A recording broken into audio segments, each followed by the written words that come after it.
Nangtong eta. Bismillahirrahmanirrahim. Assalamualaikum warahmatullahi wabarakatuh.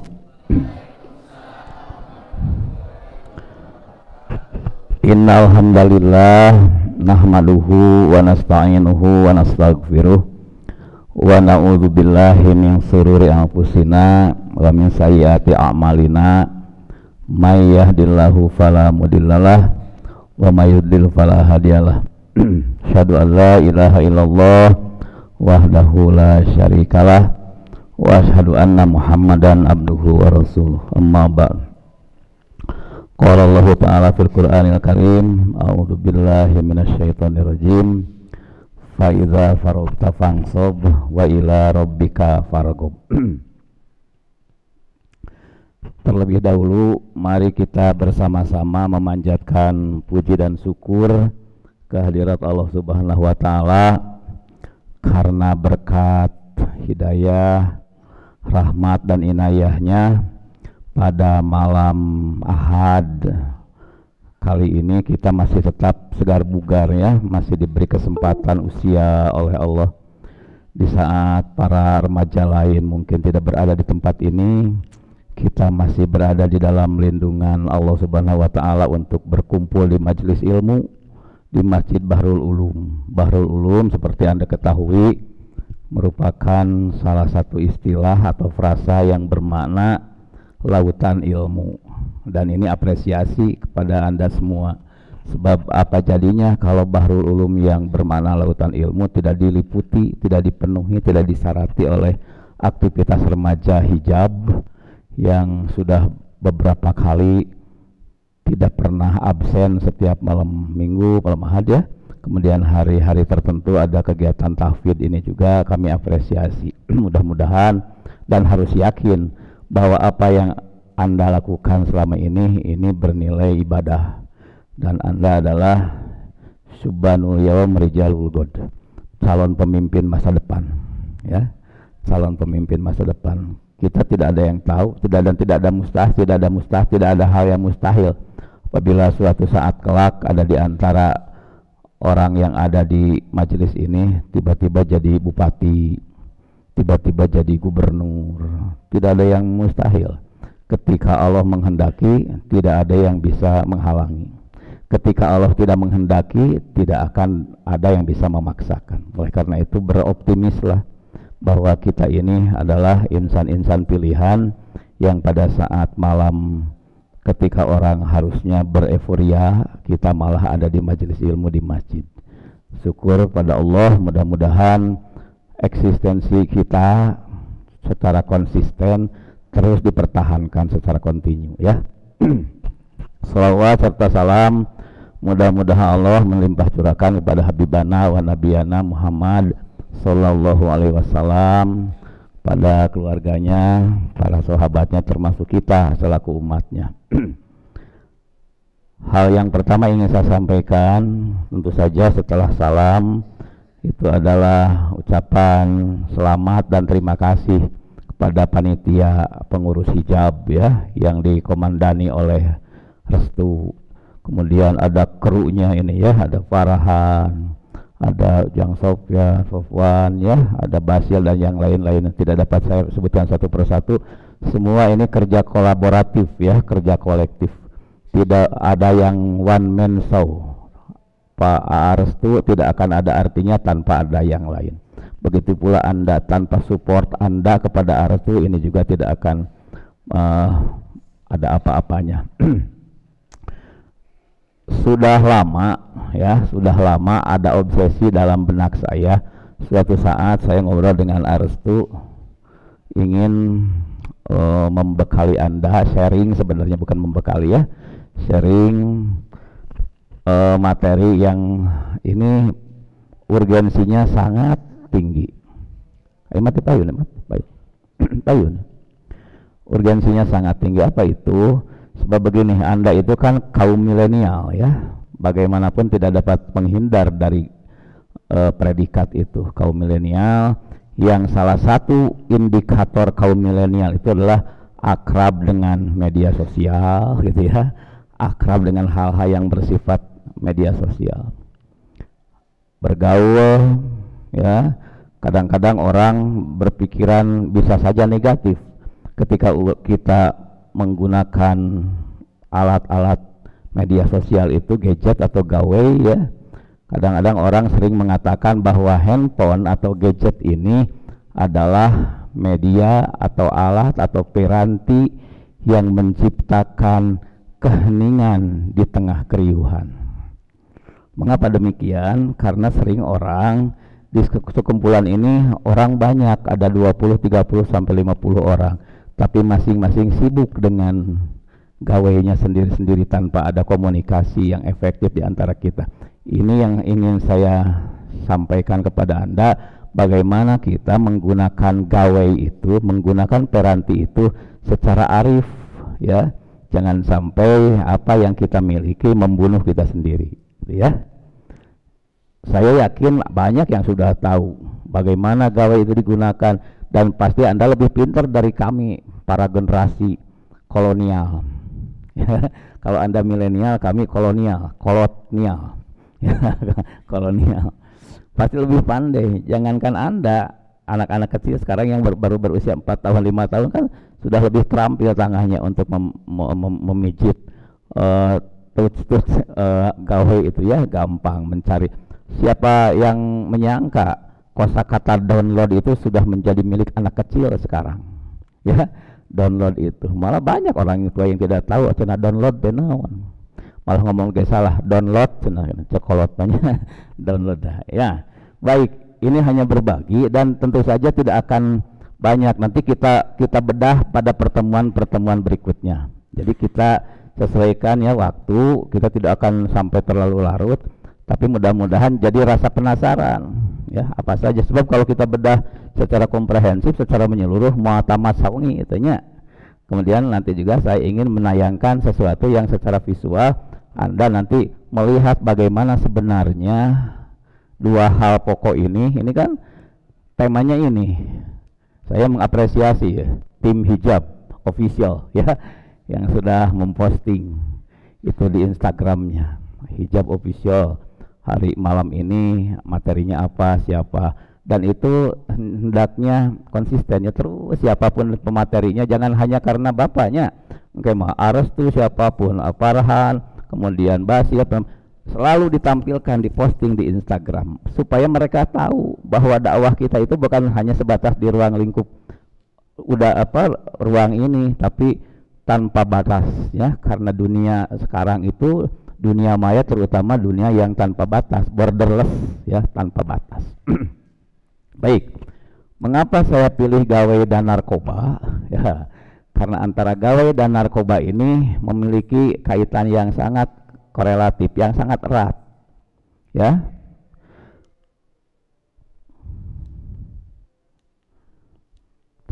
Tuh maju.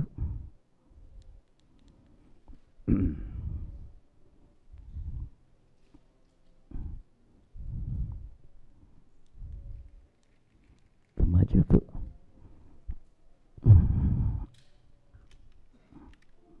Hebat ternyata.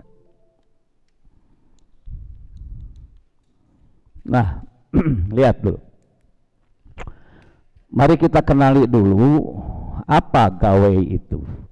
Sebagai anggota komunitas yang cerdas, kita bukan hanya kumpul-kumpul tanpa makna.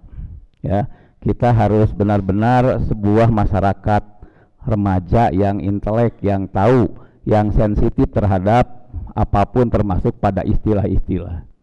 Gawai ya, gawai ini berasal dari bahasa Inggris gadget. Jadi yang kita miliki itu gadget diantaranya. Apa saja gawai itu? Yang pertama definisinya, gawai adalah suatu piranti atau instrumen, perkakas, alat ya, media. Apa yang memiliki tujuan dan fungsi praktis yang secara spesifik dirancang lebih canggih dibandingkan dengan teknologi yang diciptakan sebelumnya. Kita tahu arus informasi dan teknologi ini demikian deras ya, mungkin hanya hitungan detik akan segera berubah.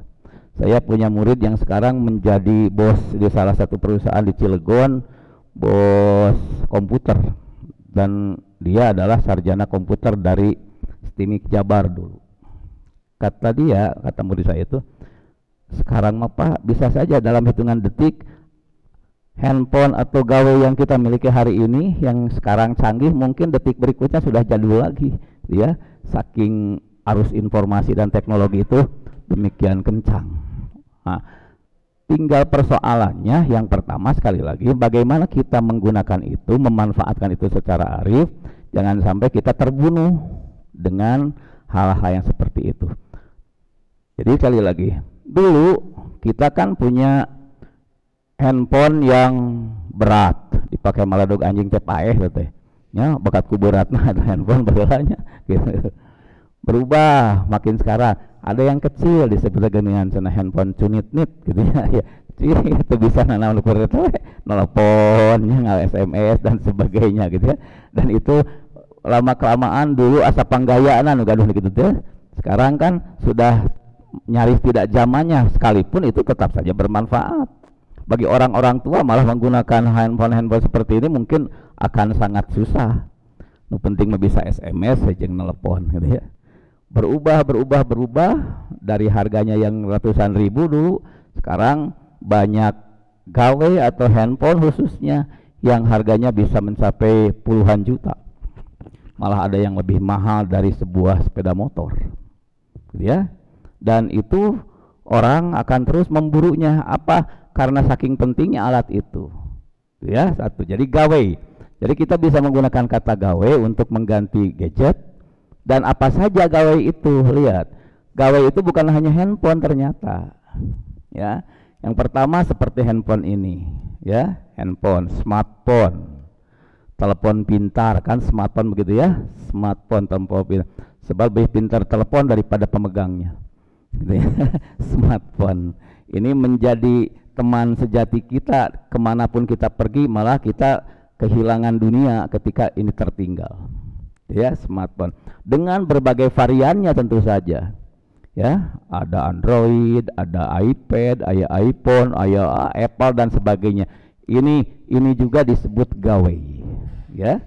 Jadi jangan sampai kita sempit, gawe itu handphone biasa unggul. Yang kedua termasuk komputer. Jadi komputer pun disebut gawe ya. Komputer itu juga disebut gawe. Komputer ada dua jenis.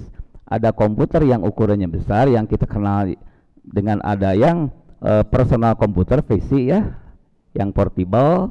Ada juga yang komputer yang bisa kita bawa-bawa seperti yang kita miliki hari ini ya. Anda kan sering membawa komputer.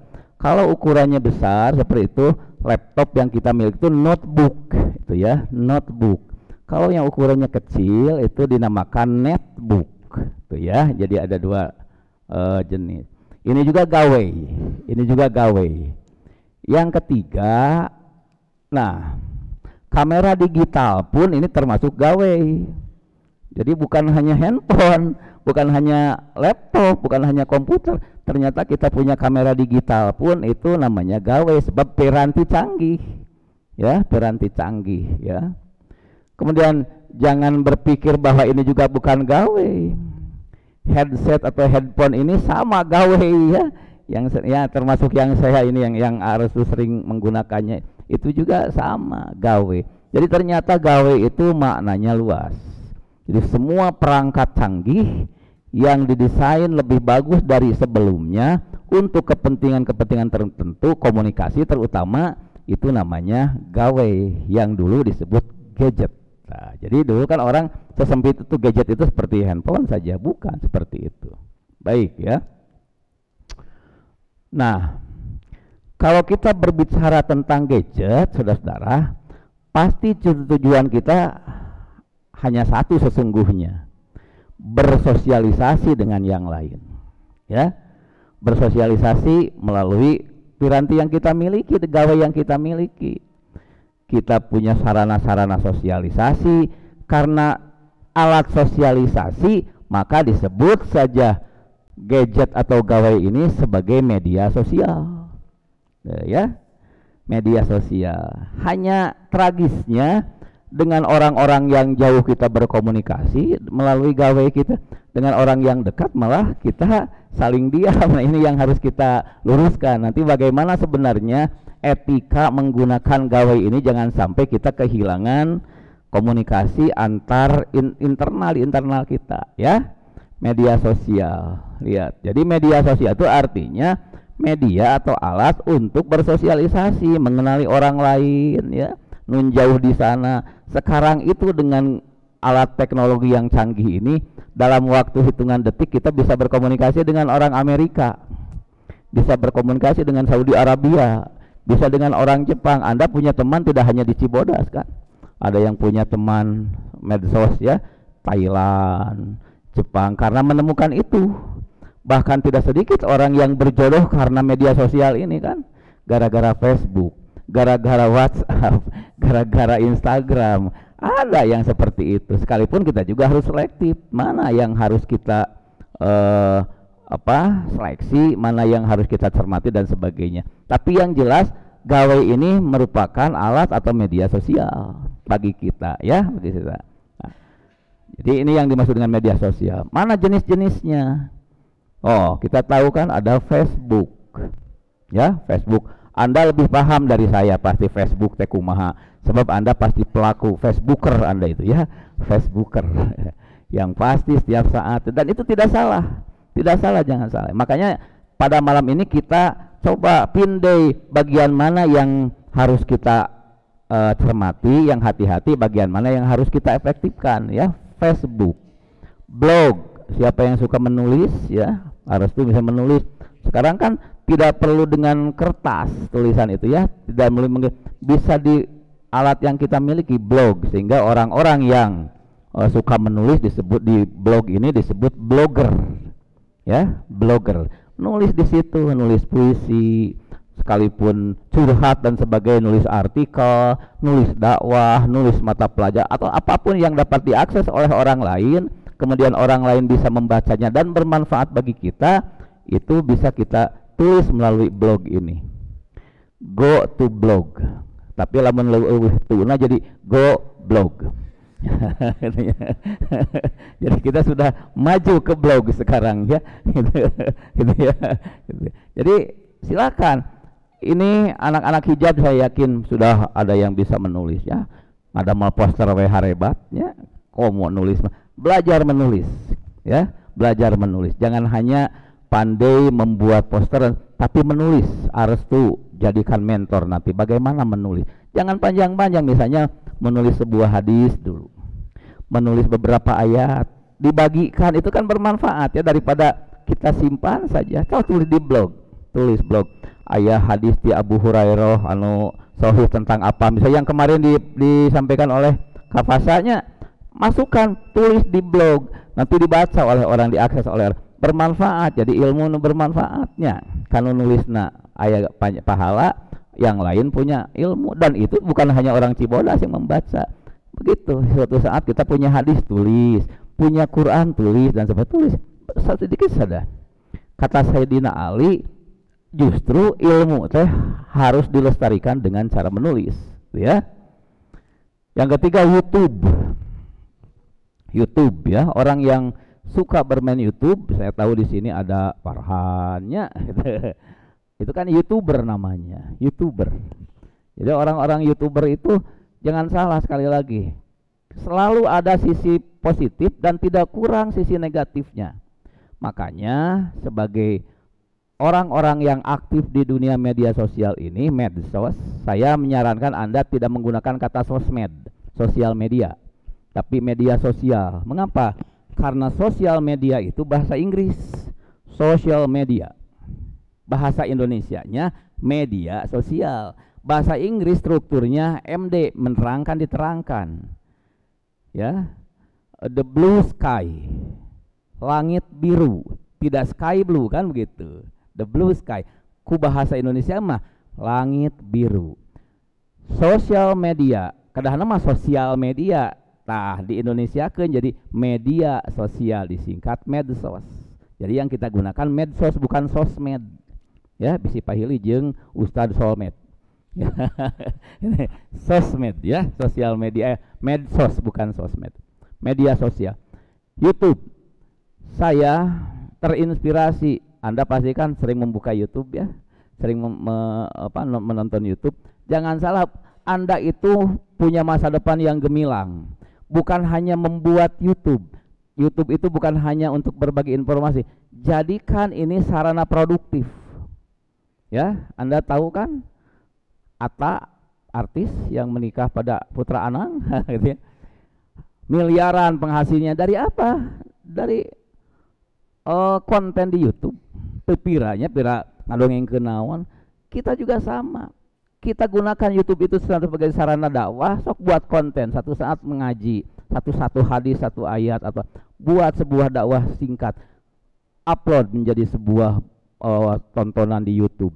Anda akan kemudian bagaimana cara agar YouTube kita ini produktif, bagaimana kita menggandeng iklan dan sebagainya. Saya yakin Anda lebih tahu.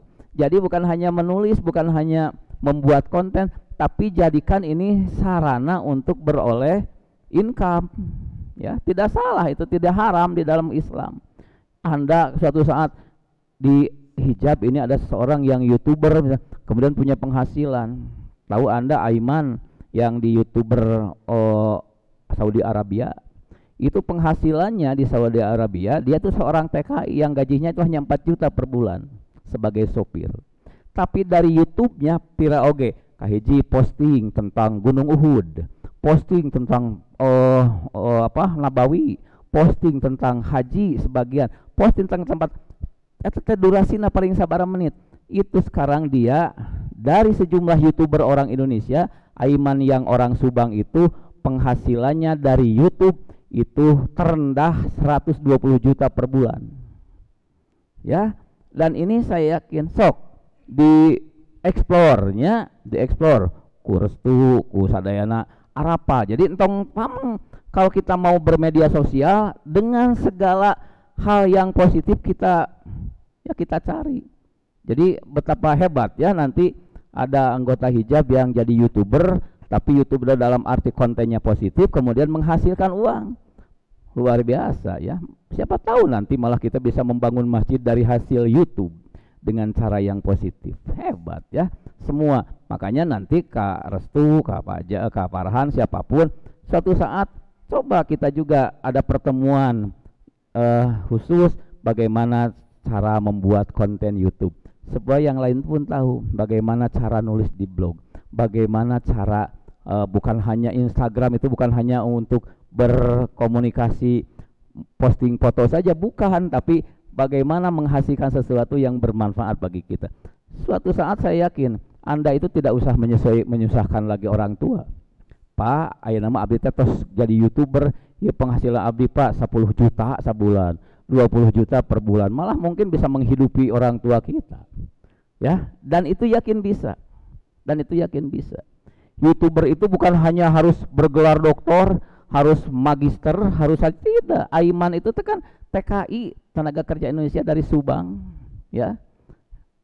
Aiman Mulyana teh 120 juta penghasilan minimal, pernah sampai 180 juta per bulan. Nah, piraku orang teh kabitanya sok dikembangkan tah ku Arestu dan kawan-kawan. Instagram juga sama, WhatsApp juga ini sama, Twitter juga sama, lain juga sama. Semua pasti Anda kenal. Ya. Nah, yang ingin saya tegaskan di sini adalah sesuai dengan tema kita, gawe dalam perspektif Islam. Bagaimana hukum menggunakan media sosial ini dari sisi Islam. Yang pertama, asalnya itu mubah. Boleh itu tidak dilarang kita menggunakan sarana-sarana itu, gawe itu boleh. Yang kedua, wajib. Hebat ya, wajib. Artinya kalau kita memang mau menyebarkan dakwah, membuat kebajikan, menginformasikan sesuatu yang sangat bermanfaat bagi orang lain, jadi sumber ilmu, malah itu jadi wajib kita menggunakannya. Jadi berdosa kalau kita tidak menyebarluaskan informasi yang berharga itu bermanfaat bagi orang lain, wajib hukumnya. Sunnah kita tahu ya, kalau ternyata ini juga derajatnya lebih rendah dari, tapi ini yang bahaya. Anda jangan sampai terjebak pada kondisi hukum yang keempat, haram. Kalau Anda menggunakan gawe ini untuk hal-hal yang negatif, posting video porno, membuat setting yang negatif, mengejek orang, berita hoax, itu haram jadi akhirnya. Gibah melalui media sosial itu ada, jangan salah. Fitnah melalui media sosial itu ada. Hukum positif di negara ada itu ya, undang-undangnya. Apa itu? Pelanggaran ITE kan, industri informasi teknologi elektronik. Secara Islami pun haram hukumnya kalau kita digunakan untuk berbantah-bantahan, untuk bertengkar, untuk menghina orang lain dan sebagainya.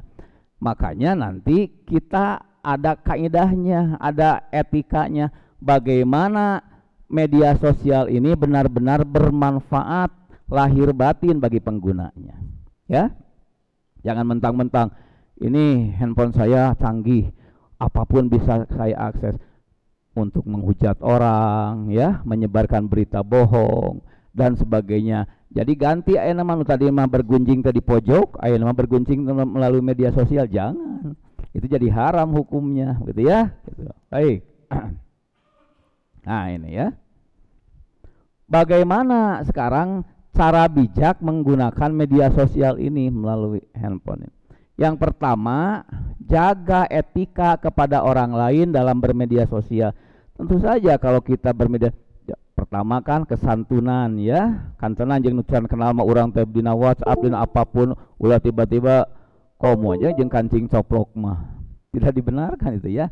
Etika bagaimana bersalamnya, salam assalamualaikum kita sebagai umat Islam. Tidak tabu hal-hal yang seperti itu. Bagaimanapun sekalipun orang itu di dunia maya jauh, tetap saja kesantunan itu harus kita jaga. So kalau tidak demikian, sering orang kan menghapus nomor WA kita karena tidak berkenan kepada kita, karena postingannya misalnya terlalu mengganggu dan sebagainya. Satu, etika ya harus dijaga.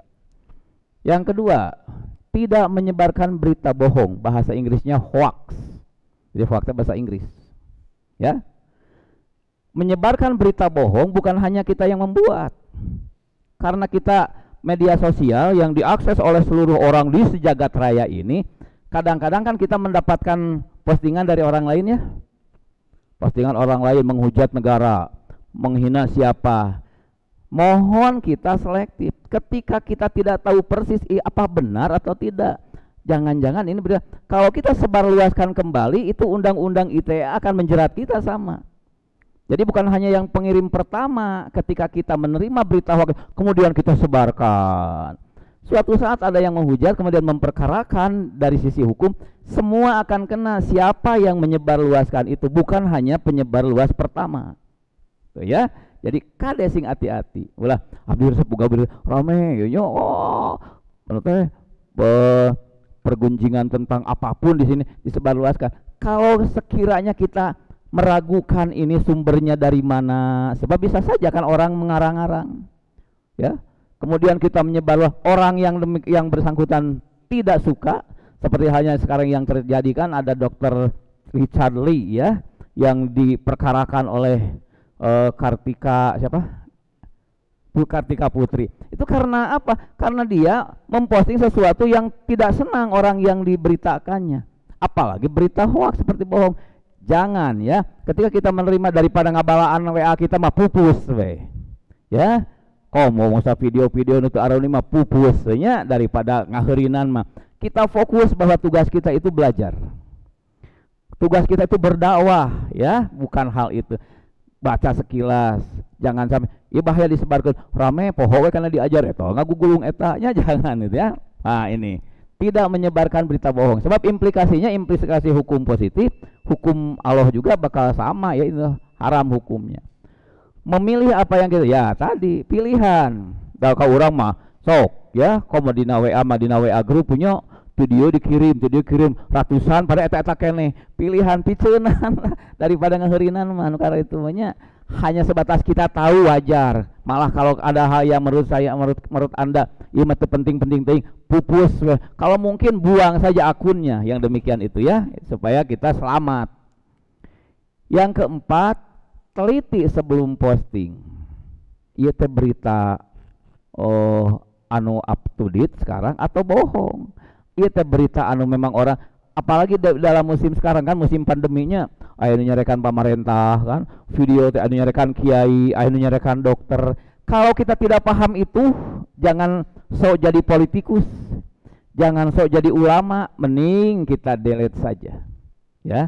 Sudah, itu sebatas pengetahuan kita. Kita itu bukan masanya untuk berpolitik, bukan masanya untuk memikirkan hal-hal yang di luar nalar kita. Kena urusan mereka yang sudah dewasa yang berpolitik apapun. Kalau benar jadi pahala bagi mereka, salah orang teh kebawa mereka anu berdosa. Dapat dipahami ya. Jadi tugas kita mah game itu haram tidak, silahkan main game tapi yang hal positif. Jangan ketika main game kurunyung aya konten video porno kemudian lupa dibuang ditonton video itu juga salah kan, jadi haram teh tadi ya. Baik, hindari berbagi informasi pribadi. Nah ini saya ingin bercerita, ada teman saya punya anak perempuan, anaknya itu bermedia sosial, berkomunikasi melalui Facebook malam hari. Dalam waktu yang relatif singkat ternyata dia orang Yogyakarta dengan teman laki-lakinya. Ini hati-hati ya, hati-hati. Sering ya, pasti ada di antara Anda yang pernah begitu. Tiba-tiba truk ada yang muncul dari Palembang misalnya ya. Komo berjeng gelis mah, komo berjeng kasep mah gitu ya.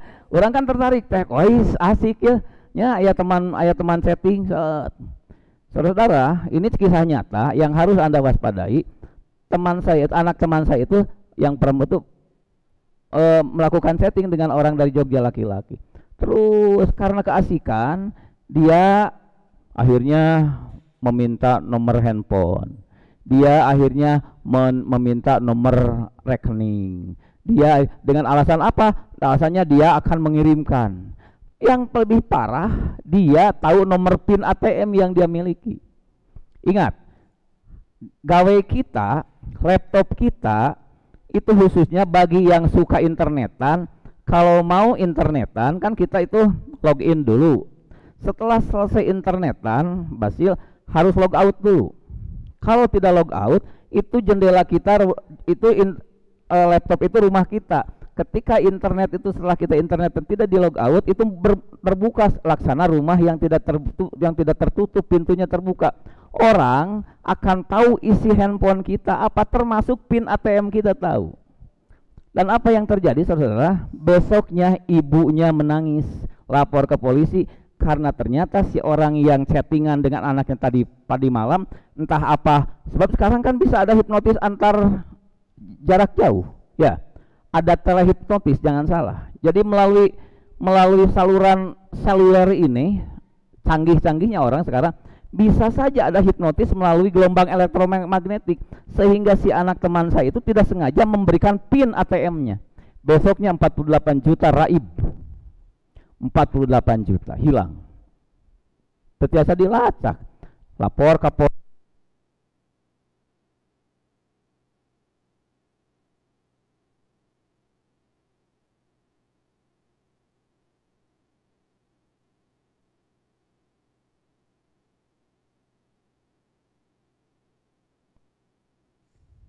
Tes ada ya.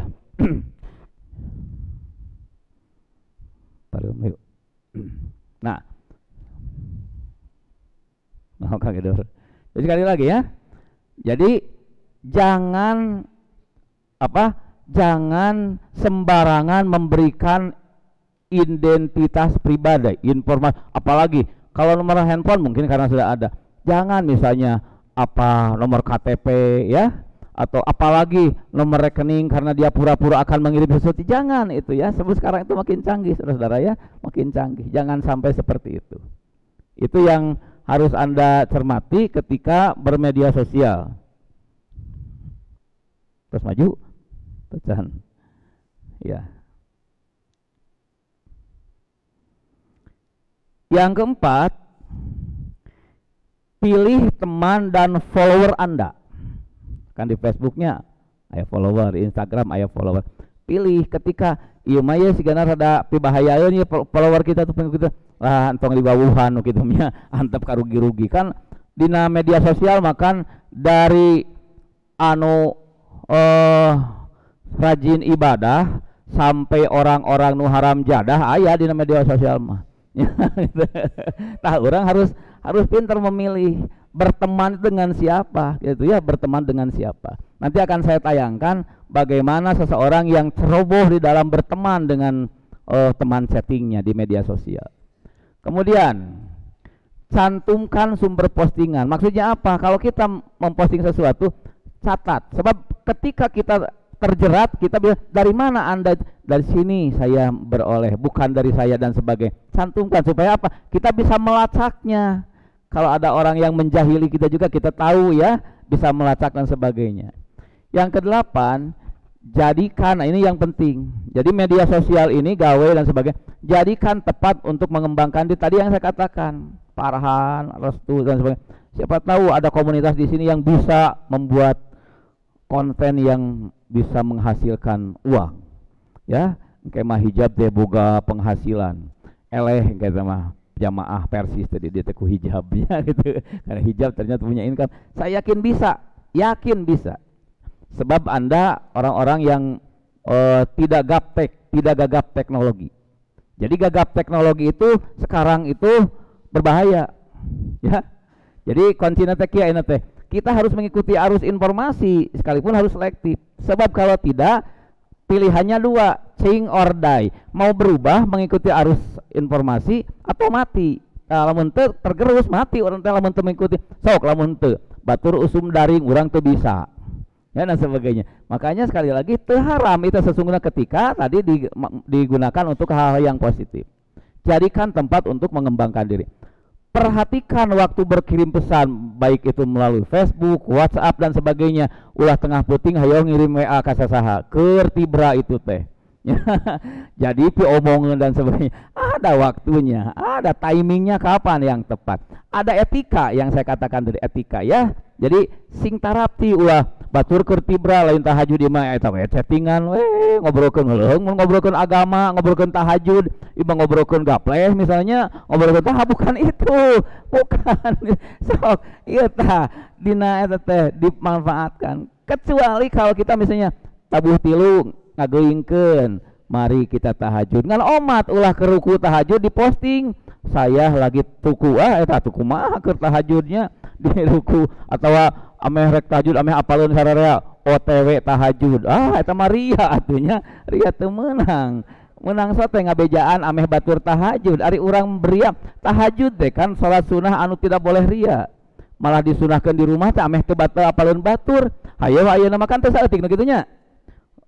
Saya tahajud siga tengah bejaan pada teh keur di eta keur ria teh ya eta nu sujud aya telepon sebentar saya lagi tahajud lagi sujud tah eta mah teu bale gatunya. Jadi perhatikan waktu berkirim pesan kapan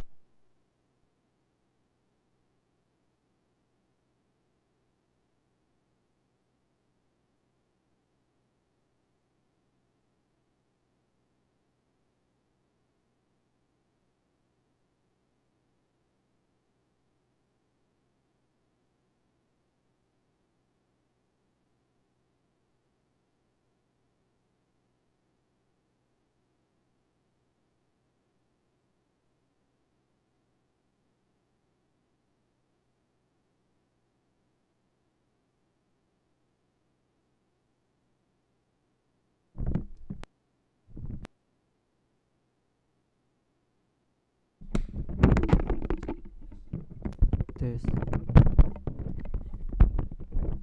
tes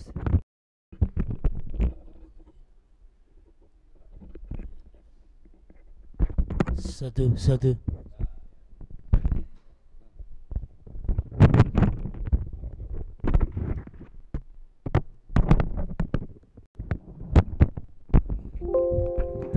tes aya deui.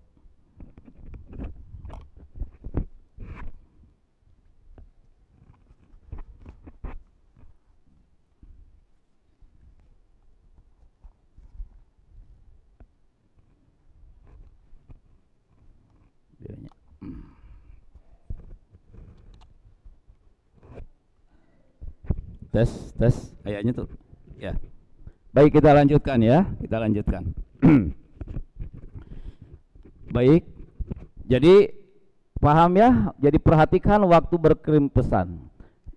Pertimbangkan kalau orang lain itu sedang sibuk, sedang sholat, tengah malam dan sebagainya. Jangan sampai kita dihujat orang. Dan yang ke-10, hasilkan sebuah karya. Ini intinya produktif ya.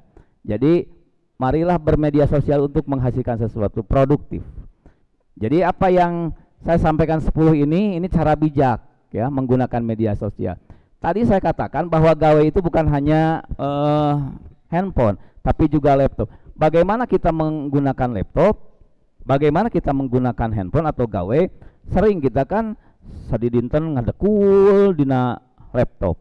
Harus seperti apa itu digunakan? Mari kita simak tayangan ini ya.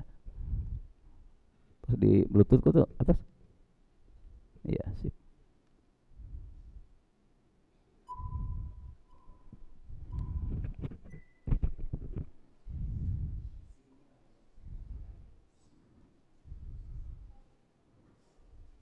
Ya.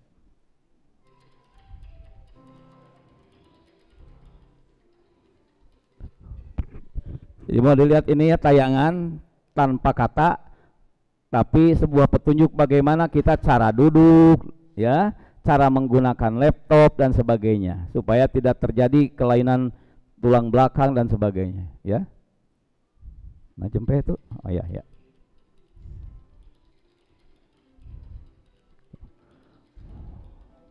Lihat ini posisinya.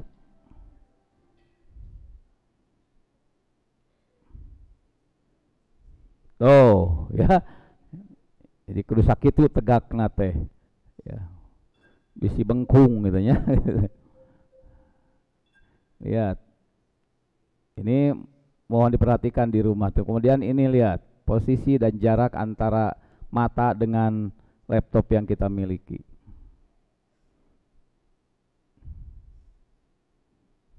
Ya.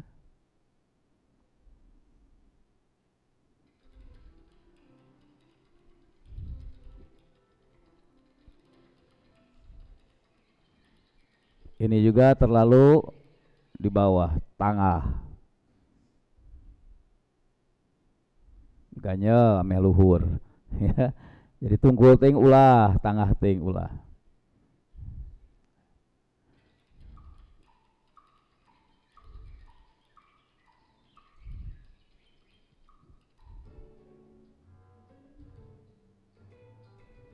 Nah, ini yang tidak kalah penting.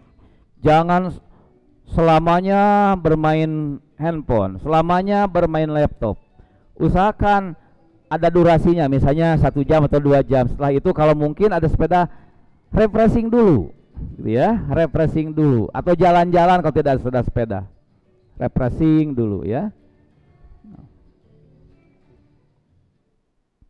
Nah, ya. Jadi cara menggunakan laptop saja harus ada kaidahnya, ada etikanya. Yang kedua, mari kita simak tayangan ini.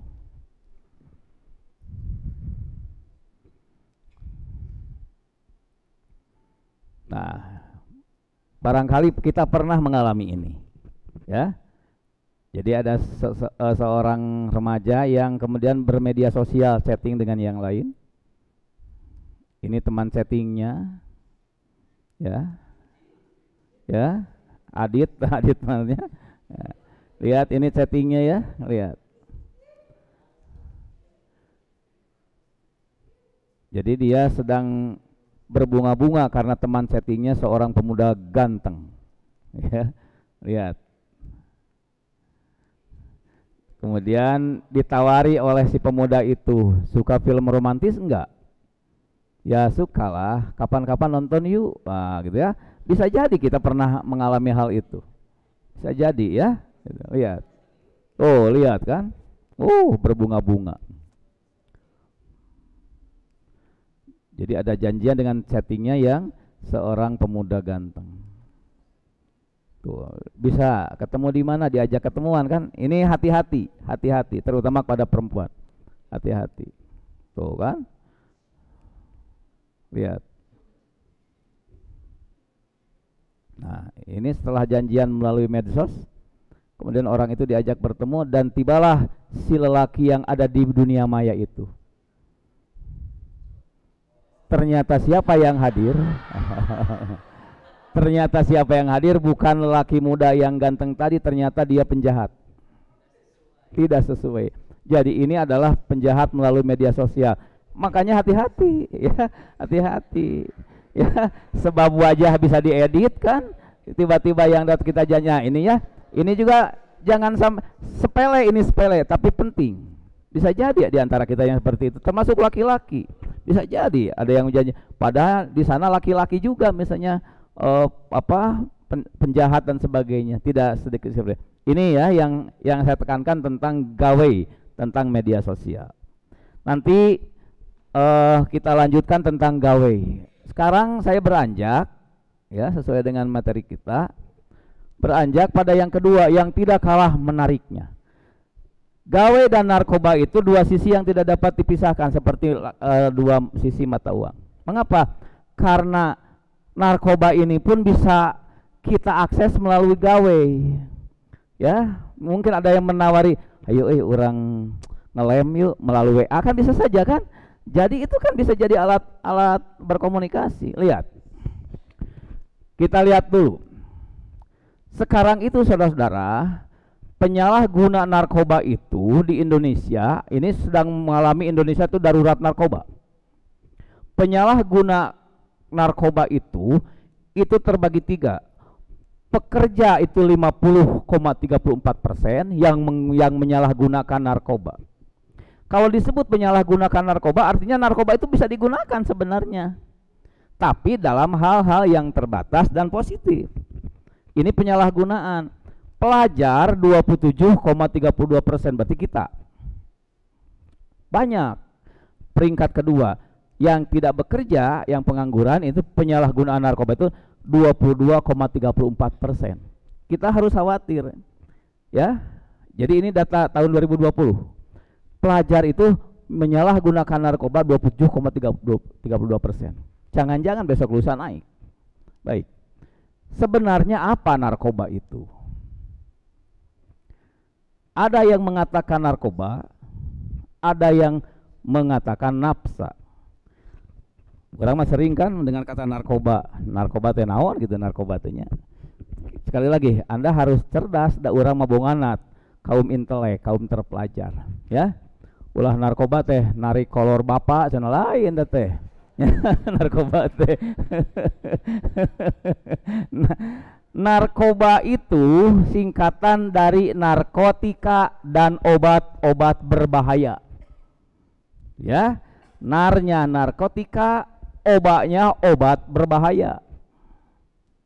Atau ada juga yang mengatakan nafsa, ini nafsa. Nafsa itu sama singkatannya. Kalau ini lebih spesifik, narkotika, psikotropika, dan zat adiktif. Kita harus paham, ya harus paham. Kenapa abdi harus menghindari narkoba? Secara ilmu kita harus tahu supaya kita tidak tersesat. Harus tahu.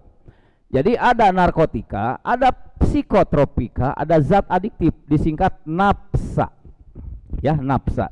Jadi dua istilah ini sebenarnya itu juga. Ada yang mengatakan narkoba, narkotika, dan obat-obat berbahaya. Mana obat-obat berbahaya? Ya ini psikotropika dan zat adiktif, itu pula. Kalau ini lebih ditegaskan, yang obat berbahaya itu psikotropika dan zat adiktif. Apa narkotika? Apa psikotropika? Apa zat adiktif? Zat adiktif itu zat yang untuk menambah sesuatu. Pada intinya ini banyak sebenarnya definisinya, tapi Anda tidak perlu tahu secara definisi, ini panjang sekali. Tapi yang jelas baik narkotika, psikotropika, dan zat adiktif ini biasanya dalam dunia kedokteran, Arestu pasti tahu karena beliau kan sedang kuliah di kesehatan ya. Narkotika itu, psikotropika dan zat adiktif itu ketika digunakan di dunia medis atau untuk apapun itu sah. Kadarnya ada takarannya, ada undang-undangnya. Misalnya apa? Pembiusan kan tuh ya. Membius si pasien itu boleh, namanya narkosa. Narkose itu dari narkotika. Jadi narkotika itu sebuah zat, sebuah obat katakanlah yang bisa membius seseorang. Gitu ya, secara sederhana. Orang akan hilang kesadarannya karena dengan menggunakan narkotika ini. Dalam arti dalam dosis yang sangat banyak. Makanya diharamkan kan? Diharamkan. Psikotropika juga sama. Saraf yang kena, saraf otak. Orang itu bisa berhalusinasi, bisa berilusi. Halusinasi teh kieu ya, halusinasi teh nya sanes berangan-angan, halusinasi teh. Ketika seseorang menenggak narkotika atau psikotropika, tiba-tiba ada benda sebesar ini. Ketika dia dalam keadaan tidak sadar, ini tampaknya seperti benda yang sangat besar dan mengejar dia, kabur. Padahal benda ini kabur terus sampai di rumah kabur. Nanti ada tayangannya, saya berikan tayangan. Dan ketika sampai kabur, suatu saat dia mungkin sampai ada gorkeun maneh karena eta atau apapun, karena ketakutan, karena berhalusinasi itu. Jadi suatu pandangan, suatu penglihatan yang tidak sesuai dengan sebenarnya. Karena efek apa? Efek dari psikotropika. Sama zat adiktif juga. Lihat gerak. Ini macam-macamnya. Lihat ya. Kenali ini, kalau Anda suatu saat ada orang yang ngajak ya, menawari atau apapun, hati-hati. Zat-zat ini adalah zat-zat yang berbahaya. Narkotika, lihat, ada yang ganja. Ayo cenah orang ngarokok yuk, padahal ganja teteh kadenya. Tuh. Ada yang sabu, ari sarapan bubur mah teu nanaon. Sabu cenah abdi menyabu unggal enjing-enjing naon nyarap bubur. Teu nanaon ya. Ekstasi ya, pel, lihat. Riklona. Tuh, malah bapak gitu arapa da teu warawuh jeung gitu ya. Alprazolam, Primex, tembakau gorila, tuh ya, lihat. Kemudian mushroom, jamur. Ya, mushroom. Ya, supa tuh kata. Supa kan anu pahit, supa teh anu beracun. Ini bisa disalahgunakan, termasuk narkotika. Dan narkotika itu terbagi dua, lihat, ada narkotika golongan pertama, lihat ya. Nah, yang ini lihat ya. Kemudian ganja, heroin, kokain, morfin, opium. Kemudian ada narkotika golongan kedua, ini lihat, termasuk petidin dan sebagainya, ya, lihat. Ya. Kemudian ini psikotropika. Contohnya, alkohol itu termasuk psikotropika. Ya. Marijuana seperti ganja pun ya termasuk narkotika, termasuk psikotropika. Ini lihat ya tuh. Ya, lihat. Nikotin, termasuk nikotin. Kalau dosis merokok itu banyak, saudara, itu psikotropika masuknya. Ya, nikotinnya itu jangan coba-coba. Kalau memang Anda sudah terbiasa tidak merokok, usahakan tidak merokok. Kalau yang sudah merokok, paling tidak kurangi. Mudah-mudahan tidak ada yang merokok di sini. Sebab orang yang merokok itu tidak ada untungnya. Saya dulu perokok berat, 4 bungkus sehari. Tapi karena saya bisa maca, didinya teh merokok membunuhmu. Tapi sekarang orang berargumen, saya merokok karena di dalam tulisan rokok, merokok membunuhmu, tidak membunuhku. Gitu ya. Jadi ngarokok ya terus gitu. Salah itunya, itu kayak salah gitu. Begitu ya. Merokok itu saudara sama, ada nikotin kan. Nikotin terlalu banyak itu juga sama jadi psikotropika. Kita jadi fly kan, jadi teu bisa sare jeung sajabina. Ulah pada bisa begadang ngarokok teh bukan karena saraf kita terganggu. Ya, saraf kita terganggu. Baik. Ini ya. Dan inilah zat adiktif. Jadi zat adiktif itu adalah bahan atau zat yang bukan narkotika maupun psikotropika tetapi menimbulkan ketergantungan. Ini efeknya dia kecanduan. Sekali menggunakan dia akan kecanduan, dan kecanduan itu bukan hanya kalau hari ini 1 sendok misalnya. Kecanduannya besok harus 2 sendok. Besoknya lagi harus 4 sendok, terus saja berlipat kecanduannya. Itu yang bahaya. Lihat. Alkohol, kafein, di mana kafein ayana? Dina kopi. Ya, kalau mungkin Anda tidak minum kopi, kalau mungkin, ya. Nikotin, rokok tadi, zat sedatif penenang, awas ya, ini termasuk zat adiktif. Lihat, ini yang ngetren sekarang kan, datu tegaduh non imam modalna saeutik tegaduh artos, lem, aika, aibon, ya, ngelem pan gitunya, gitu, cap kambing, thinner, paranti eta nyampur cet, harus kucubung dan sebagainya. Ini termasuk bahaya. Inilah saudara-saudara yang termasuk narkoba, ya, atau nafsa, narkotika, psikotropika, dan zat adiktif. Sekali lagi, Anda tidak perlu bertanya mana yang paling berbahaya, semuanya berbahaya. Semuanya mengandung efek ketergantungan. Sekali menggunakan, jangan harap Anda untuk bisa lepas dari itu.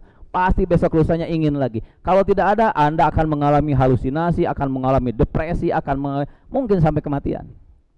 Ya, lihat. Lihat, apa bahaya narkoba itu? Lihat, paling tidak ada 7 bahaya narkoba. Yang pertama, bahaya bagi kesehatan. Lihat, apa bahayanya? Bisa kejang-kejang. Ya, bisa kejang-kejang. Bisa pula ketingali halusinasi, bisa pula gangguan paru-paru, bisa pula gangguan fungsi ginjal, bisa pula infeksi pada saluran otak, bisa juga hepatitis dan sebagainya, atau hipertensi, termasuk ini AIDS, ya, penyakit kelamin. Ini dampak negatif dari sisi bahaya bagi kesehatan. Yang kedua, kalau orang mengonsumsi narkoba apapun jenisnya, mau narkotika, mau psikotropika, mau zat adiktif, yang kedua dampak psikologi. Apa? Dia jadi malas, jadi uring-uringan, jadi sensitif, kasinggung, banyak. Ini psikologi, ya, tidak tenang, gelisah, ini orang yang sudah kecanduan narkoba. Yang ketiga, dampak kehidupan sosial, dikucilkan dari masyarakat sok. Diurangnya diurang, aya anu sok ngelem misalnya, aya anu sok kaganja, itu disukai oleh masyarakat sekitar atau dibenci, malah dibenci. Kita kan tidak mau dekat, dikucilkan dari masyarakat, dari lingkungan sosial. Itu dampak sosial. Dia sendiri kadang-kadang tidak mau bergaul karena lingkungannya tidak mendukung, sieun, jadi banyak perasaan takut dan sebagainya. Jadi ini dampak sosial, ya, dampak. Kemudian masa depan suram. Lihat, madesu, benar, madesu, betul, masa depan suram. Lihat, ya, karena apa? Karena otak kan terganggu, ya, otak terganggu. Kita mungkin mau bisa sekolah, banyak kan orang yang karena narkoba drop out sekolahnya, ya, karena bukan belajar tapi malah memikirkan bagaimana besok mencari lem aika ibon, bagaimana besok mencari thinner, bagaimana besok mencari kecubung, dan sebagainya. Lupa. Akhirnya ketergantungan itulah yang menyebabkan dia tidak pernah belajar dan drop out sekolah. Siapa yang korban? Bukan hanya dia, orang tua dan sebagainya, termasuk lingkungan kan. Ini dampak sosialnya. Ini yang harus kita waspadai pula. Masuk penjara sebab penyalahgunaan nafsa itu ada undang-undangnya. Undang-undangnya ini nomor 35 tahun 2009 tentang narkotika. Jadi kalau ada orang yang menggunakan narkotika, narkoba, tertangkap oleh aparat, itu dihukum masuk penjara. Di samping ada dampak apa? Hukum Islam, ya. Masuk penjara masih mending, bisa keluar deui. Tapi ieu tanuka genep, kematian. Banyak orang yang sudah sangat kecanduan malah tergeletak di tengah jalan. Terus di mana wae data sadar teh akanya narkoba, kematian. Dan yang terakhir ini bahaya, masuk neraka. Masuk neraka. Rada leuheung masuk penjara, meureun bisa nego keneh keluar. Eta kematian leuheung lamun kana surga. Eta nya mati nya kana neraka. Di dunia tuh bahagia, di akhirat kana neraka. Ya. Jadi apa yang untung dari penyalahgunaan narkoba? Tidak ada yang untung. Ya. Anda harus sayang kepada diri Anda sendiri. Ka orang tua mah nomor 2 tah kudunya mah ka diri urang. Atas. Cek sepuh teh kieu, nupangnya ahna kana diri teh urang, nupangnya ahna teh nya gitu, baru menghargai orang tua dan sebagainya. Harusnya ini tentang, makanya stop narkoba. Hidup itu lebih indah tanpa narkoba, insya Allah. Moal ayah nu sok tingali ayah itu nu narkoba tiba-tiba jeneng moal dihukum, ya dihukum. Peri Budiman akhirnya mah gembong narkoba nasional hebat, akhirnya ditembak mati di Nusa Kambangan. Ya, tidak ada seorang pun penyalahguna narkoba yang selamat. Ketika selamat dia tidak akan jadi apapun, karena rehabilitasinya, pemulihannya itu sangat lama. Hese lamun kronis mah komo tadi teh ya, mungkin mati. Ya, kita itu generasi yang harus bebas yang demikian. Dan saya yakin urang teh aya di masjid teh salah satu cara menyelamatkan diri kita dari hal-hal yang seperti itu. Siapa yang mau masuk neraka, saya yakin tidak ada kayak akan yang mengacungkan tangan. Ya, jadi lamun alim masuk neraka, kuncina mah ulah karena narkoba, weh gitunya, gampilnya, eta kuncina mah. Saha nu alim kematian konyo ulah karena narkoba. Siapa yang tidak mau masuk penjara juga tidak narkoba. Seperti itu, ya. Nah, mengapa pengguna narkoba itu bisa masuk neraka? Karena hukumnya dalam Islam, saudara-saudara, lihat, kalau tadi kan ada undang-undang nomor 35 tahun 2009 bisa masuk penjara, masuk penjara wungkul mah iya tak neraka. Sebab hukumnya dalam Islam salah satu dalilnya adalah hadis dari Abu Hurairah radhiyallahu an. Nabi Muhammad SAW bersabda, ini dalilnya, awas ya, ini dalilnya. Barang siapa yang sengaja menjatuhkan dirinya dari gunung hingga mati, artinya orang yang bunuh diri menjatuhkan diri dari gunung hingga mati, maka dia di neraka jahanam. Jadi yang bunuh diri itu konyol, tidak pernah dihisab, langsung di neraka jahanam dalam keadaan menjatuhkan diri. Jadi selamanya terus menjatuhkan diri lagi. Begitu, ini hadis Abu Hurairah. Jadi orang yang menjatuhkan diri, bunuh diri, menjatuhkan diri dari gunung, langsung masuk neraka jahanam. Siksaannya itu dia terus di neraka jahanam menjatuhkan diri terus. Betapa sakitnya. Yang kedua, bari kekal selamanya. Barang siapa yang sengaja menenggak racun hingga mati, maka racun itu tetap di tangannya dan dia menenggaknya di dalam neraka jahanam dalam keadaan kekal selama-lamanya. Mengapa saya beri warna kuning ini? Karena narkotika, psikotropika dan zat adiktif tidak tersurat di dalam Quran. Nu aya teh dina Quran mah benda-benda yang memabukkan, khomer ya, gitu ya. Termasuk yang khomer yang memabukkan itu kan merusak jiwa, merusak lingkungan, mengganggu saraf dan sebagainya. Karena di dalam Quran secara tersurat tidak ada narkotika, sekarang dikiaskan, berarti itu derajatnya sama dengan menenggak racun. Ari menenggak racun eta merusak jiwa, merusak jiwa. Narkoba merusak jiwa, merusak jiwa. Jadi hukum bagi pengguna narkoba itu sama dengan yang menenggak racun. Jadi kalau ada di antara manusia, jangan kita ya, di antara manusia yang menggunakan narkoba apalagi sampai mati, maka matinya itu sia-sia. Mengapa ya? Yang minum sama dengan yang minum racun masuk neraka jahanam, di neraka jahanam teh minum racun we terus kekal selamanya. Kalau kita juga terkena narkoba, suntik, ngobongnya itu kan diisap, ngelem aibon di neraka jahanam teh aya teh aibon. Ya, gitu. Maot tah si jelema teh anu ngelem wae teh maot atau naon wae anu ku ganja anu naon maot na teh ka neraka jahanam tanpa hisab. Di neraka jahanam teh siksana terus we ngelem kitu ka lieur ka mabok teh pek bayangkeun ku urang kekal selamanya. Ya, jadi ini hukum Allah. Di penjara mah bisa balik deui, tapi ini kekal selamanya dengan siksaan yang sejenis. Bayangkeun di urang mah meureun ngelem di tempat anu nyingkur itu mah di neraka jahanam keur ngagolok bari ngelem sok bayangkeun. Ulah dibayangkan ngarunahnya jaba di neraka jahanam jaba ngelem lain gitu ya. Sahebat teh jelema teh kumaha neraka jahanam teh. Dan barang siapa yang membunuh dirinya dengan besi, bunuh diri dengan besi ya, maka orang itu akan ada di tangannya dan dia ditusuk terusnya di neraka jahanam. Jadi intinya siapapun yang bunuh diri, siapapun yang menenggak racun itu bunuh diri kan. Jadi anu menggunakan narkoba teh sesungguhnya secara alamiah dia sedang berproses bunuh diri. Terus bunuh diri. Jadi dia tuh bukan untuk menyelamatkan, untuk kesehatan, tapi sedang bunuh diri, sama dengan menenggak racun.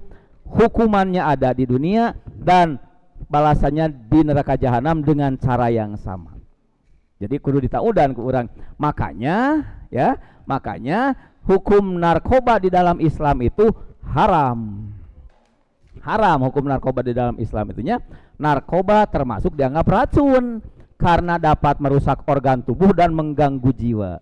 Kan otakna kaganggu, hatinya terbakar. Sok ku arak ku naon teh teh kabakar.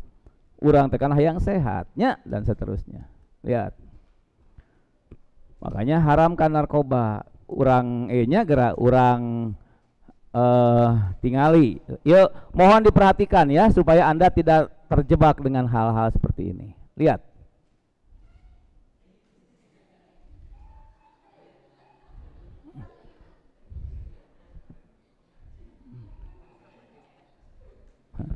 Naon.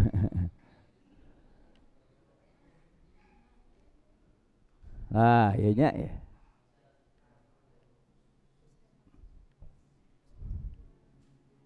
Ini lihat, ini kasus orang-orang yang pernah jadi korban narkoba. Dengarkan itu.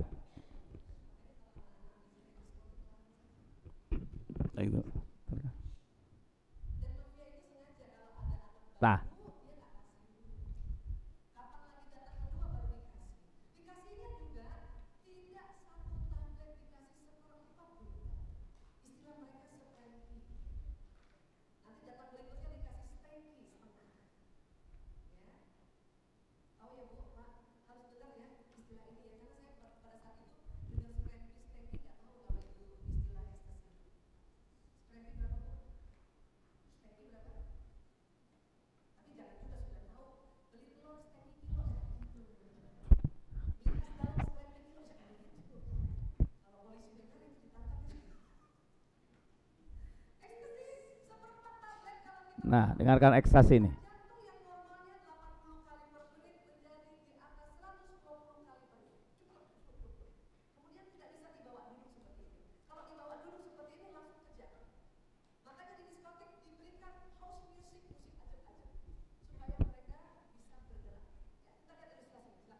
Ini lihat ilustrasinya, yang korban ekstasi.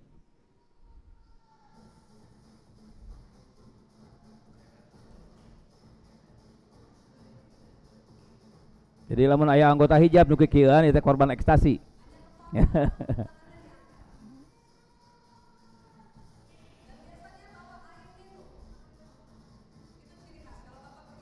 Ini cirinya orang yang korban ekstasi.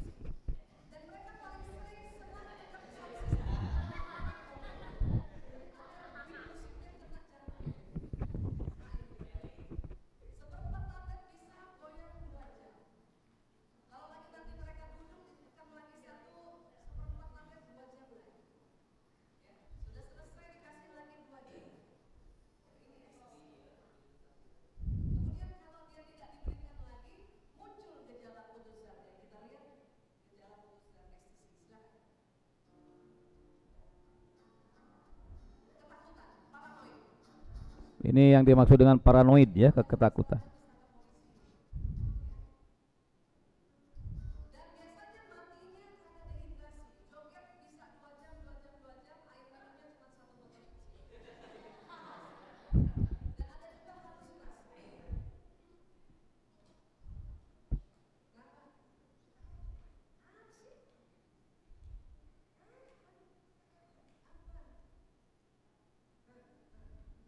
Jadi hati-hati kalau kita bertemu dengan orang yang berperilaku seperti ini ya.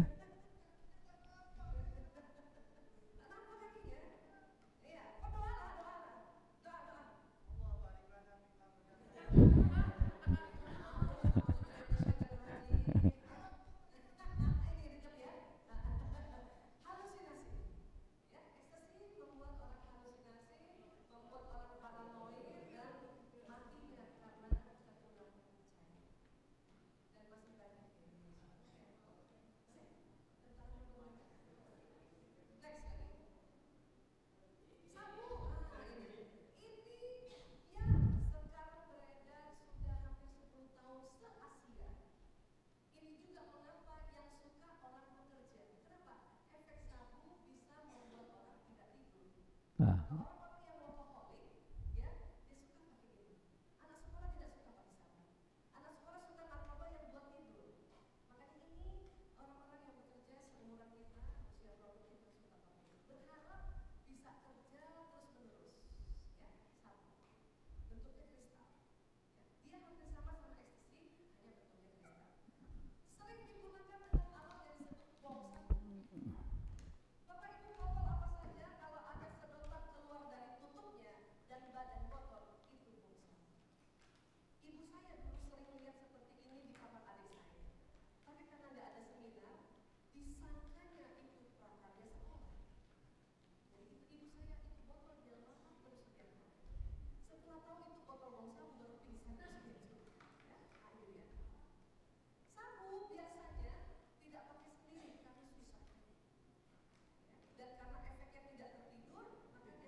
ini contoh efek dari pengguna sabu.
Ini sabu ya, sabu.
Ya. Ya.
Tah.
Iya, ini durasinya 45 menit, terlalu lama kasihan. Nanti kita stay lagi lanjut. Tapi intinya bahwa apapun jenis narkoba yang digunakan tidak ada yang menyelamatkan. Semuanya mencelakakan sampai mematikan. Oleh sebab itu, melalui kajian Ahad ini, yang pertama kita bertekad haramkan narkoba dari kita. Ya, lihat, pemuda anti narkoba itu adalah pemuda cerdas. Jadi kalau kita mau cerdas, jangan dekat-dekat dengan narkoba. Pemuda yang kreatif, pemuda yang berprestasi harus tanpa narkoba. Say no to drug, katakan tidak untuk obat-obatan yang seperti itu. Katakan tidak untuk narkoba dan sebagainya. Penuhi dirimu dengan prestasi, jangan gunakan narkoba. Camkan itu ya. Itulah yang dapat saya sampaikan. Mudah-mudahan terinspirasi bukan untuk menggunakan narkoba, terinspirasi untuk menjauhi narkoba. Sebab ternyata tidak ada satu hal pun yang bisa bernilai positif. Semuanya mencelakai kita, mencelakai keluarga, mencelakai lingkungan. Tadi sanksinya sanksi dunia di penjara, saksi akhirat masuk neraka. Anda tidak punya pilihan yang baik untuk penggunaan narkoba itu. Demikian ya, kita akhiri dengan bersama-sama membaca hamdalah sembari berdoa, Rabbana atina fid dunya hasanah wa fil akhirati hasanah wa qina adzabannar. Akhirul kalam, assalamualaikum warahmatullahi wabarakatuh.